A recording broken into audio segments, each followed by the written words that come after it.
Jose. Bagus, tentang Jose. Bagus sekali, kita akan belajar tentang sopan santun, di mana tujuan pembelajaran kita hari ini adalah anak-anak kami dapat mengenal apa itu sopan santun, dapat melakukannya, dapat mengetahui apa saja manfaat dari sopan santun ini.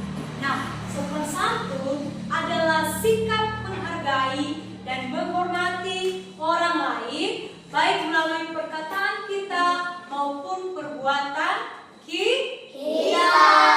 Nah, sopan santun ini penting sekali. Sopan santun ini dapat tercermin melalui perbuatan kita, cara bicara kita, cara berteman kita, dan semua yang kita lakukan kepada orang lain. Nah, contoh sikap sopan santun. Siapa yang tahu? Contoh satu aja. Contoh sikap sopan santun. Ada? Nah, misalnya kalau lewat depan orang tua, apa yang harus kita lakukan? Kenapa kita bilang?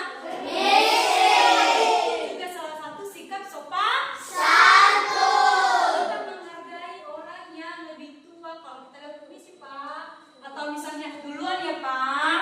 Pernah kalian melakukan seperti itu? Pernah. Lainnya lagi adalah berbicara dengan bahasa yang baik.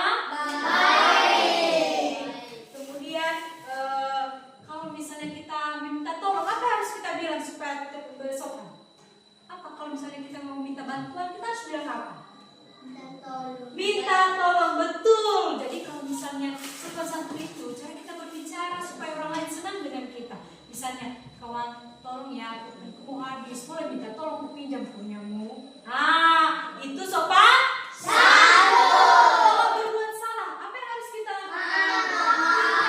Itu juga sopan santun. Nah, jadi selain kita melakukan atau berbicara tentang sopan santun, maka kita juga harus mendengarkan orang lain dengan baik. Misalnya kalau guru berbicara, kita harus sopan, kita harus fokus menghargai orang yang berbicara di depan. Ya. Nah, ada banyak manfaat dan pentingnya dari sopan santun ini. Salah satunya adalah kalau kita misalnya menghargai orang lain, maka orang itu juga akan menghargai kita.